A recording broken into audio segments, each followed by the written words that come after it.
Gospod z vami. Iz svetega Evangelija po Mateju. Slava tebi, Gospod.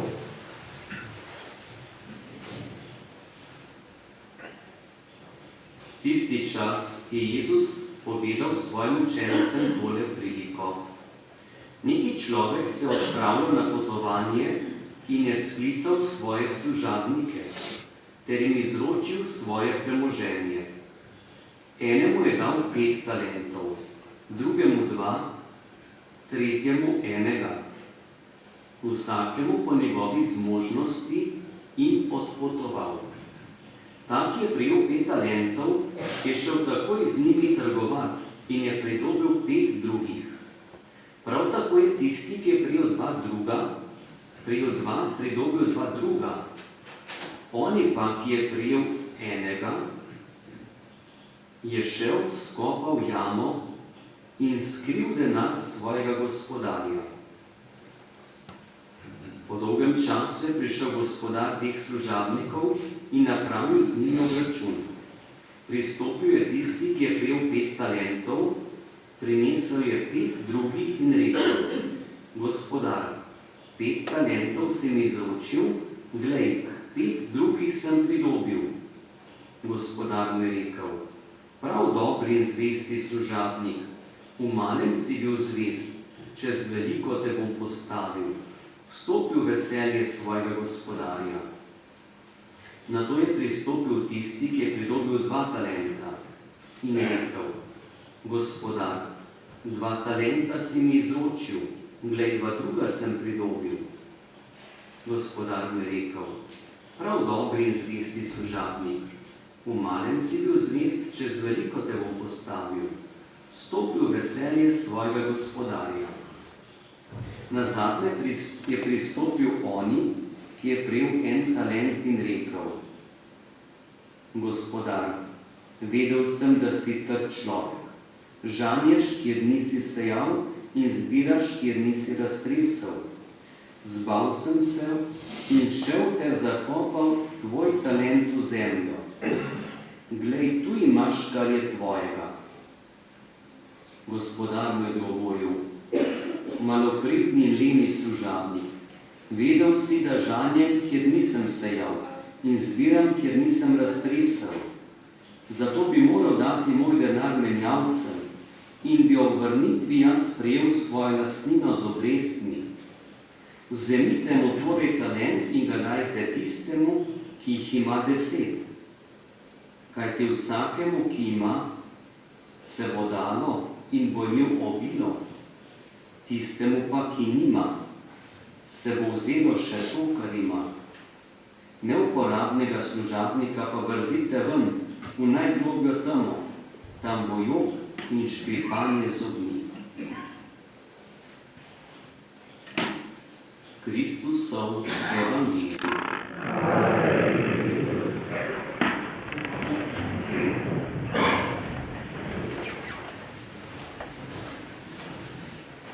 Na začetku, predno dam kratko razlago, bi vprašal tiste, ki hodite v šolo. To ste otroci.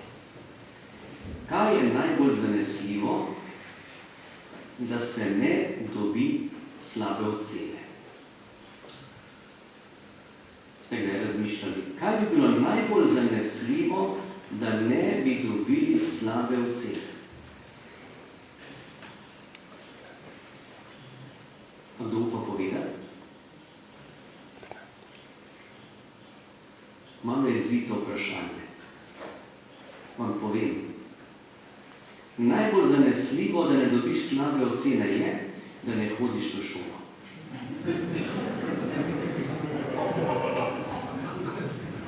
Zdaj pa ne vem, če ste kaj na to pomislili.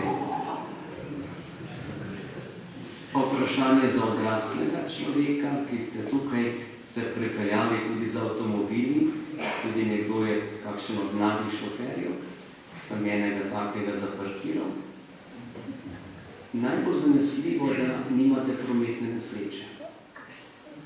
Veste, da ne vozite avto.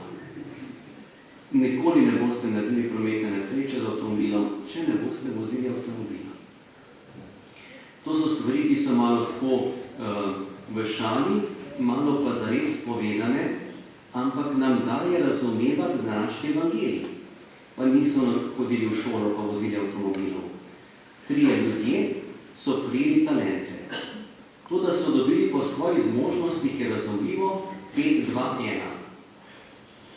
Gospodar da lastno premoženje, pa nič ne pove, kaj ne delajo. Nobenega navodila. Prvi človek je šel trgovati. Če bi se trgovanje ne posrečilo, bi zapravil še tisto, kar ni njegovo. Ampak k sreči se mu je posrečilo in je pridobil 5 drugih. Drugi pa ne vemo, kaj je počel z njimi. Ne piše, da je šel trgovati, ampak je pridobil 2 druga. Ta tretji pa je šel, zakopal talent, skril, da ga ne bi kdo ukradel. In je poskrbel za varnost in čakal, kaj se bo zgodilo, in na koncu ni nič ukradel, vse dal nazaj. On ni v življenju naredil nič narobe, nobene napake, ampak tudi nič ni naredil. On ni imel nobene nevarnosti, da bi se kupčija ne išla, da bi se učenje ne išlo, da bi se vožnja srečno ne išla. In tukaj je ena stvar, na katero lahko včasih pozabljamo, in to ni greh enega narejenega dejanja ali slabega dejanja, ampak je greh opustitve. Če ne boste šli v šolo, s tem ni obvarovanje slabe ocene, ampak je greh opustitve, ker bi lahko nekaj dobrega dosegli, pa se tega ognete. Če ne boste se z avtomobilom odpeljali tukaj, ni stvar v tem, da bo avtomobili tu ostali, ampak vi lahko s tem, ker znate voziti, naredite veliko dobrega, ker pomagate drugim. Če pa tega ne naredite, pa greh opustitve. In zato je ta tretji služabnik bil tako kaznovan, ker je opuščal v življenju mnoge stvari. In prav v tem lahko vidim odgovor na prvo berilo, kjer je hvalnica vrli ženi. In v tej hvalnici vrli ženi ne boste našli nič posebnega, kar bi danes pisali mediji, kar bi bilo na svetovnem spletu ali televiziji, kar bi se o tem govorilo. Nič posebnega. Hvalnica vrli ženi na začetku gre, da izkazuje dobroto in ne hudega. Je to kaj posebnega. Izkazovanje dobrote in ne hudega. Potem pa še naslednji stavek, skrbi za volno in lan. Dela s pridnimi rokami. Zdaj, za volno in lan v tem trenutku, ki ga mi živimo, nimamo prav tega opravka, ampak to so popolnoma vsakdanje stvari. Nič posebnega. To so vsakdanje opravki, vsakdanje delo. Učenje v šoli, služba, zaposlitev, ki jo imate, pa skrb doma, da je urejeno tisto, kar je potrebno za vašo družino ali za vaš dom, da je nekako pospravljeno pa na svoje mesto. Ampak tukaj gre hvalnica vrli ženi in lahko tudi hvalnica drugemu pa prvemu služabniku.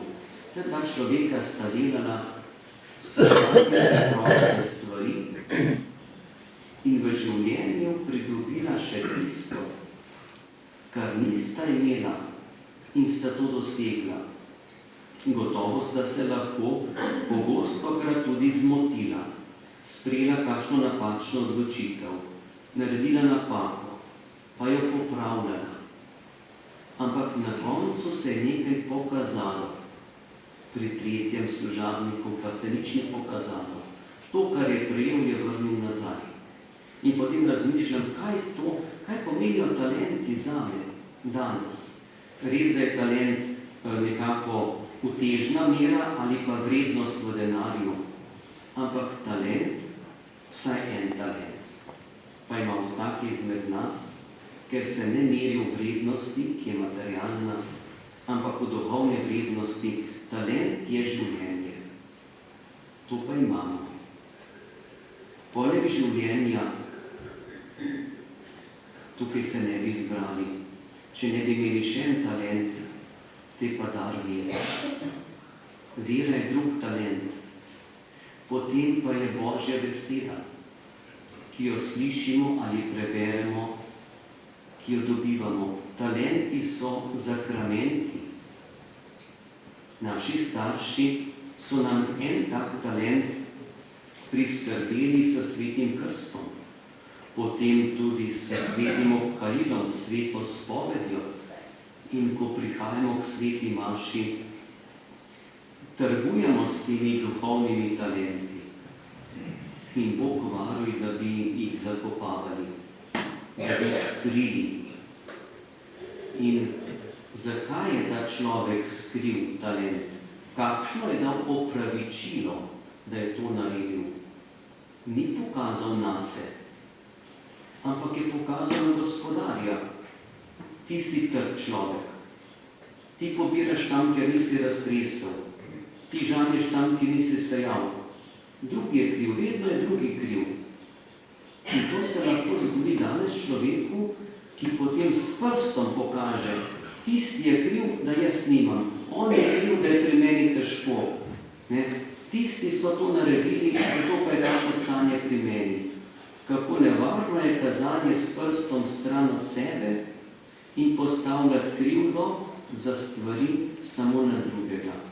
In ta Božja beseda nas vabi, da prepoznamo talente, ki jih imamo, da jih sprejmemo in jih tudi v življenju živimo, uporabljamo, nosimo. Dejansko sebi najprej odkrijemo, potem pa še drugim pokažemo pot življenja s talenti. In tudi, če kdaj v življenju ne bomo vsega prav naredili, pa se nam bo ponesrečilo, bo kakšna slaba ocena, morda tudi kakšna nesreča na cesti, če govorim s primerjavo. Kljub temu lahko še vedno gledamo v zaupanju, da naredimo kaj dobrega v vsakdanjih stvarih, tistih drobnih, ki jih drugi ne opazijo. In potem lahko tako na skrivnem upamo, da bodo tudi nam nekoč dane besede, prav dobri in zvesti služabnik. V malem si bil zvest, v drobnih stvarih, vsakdanjih stvarih skozi življenje, vstopil veselje svojega Gospodarja. Pa ne gre delo s talenti samo zato, da bo naša prihodnost varna. Že zato, da bi ta trenutek, ki ga tu živimo na svetu, lahko živeli polno, lepo, plemenito. Da bi tudi za nas veljale besede, da bi bili vrli ljudje, vrli možje, vrle žene, vrli otroci, vrli mladi. Zato, ker bi delali tisto, kar odkrivamo, ne kar nam je ukazano, določeno, kar odkrivamo, prepoznavamo in da lahko svoje talente res živimo v blagor nam, v naše veselje, pa tudi v bogatenje življenje naših bližnjih. Zato vas povabim, da tudi skupaj spovemo vero.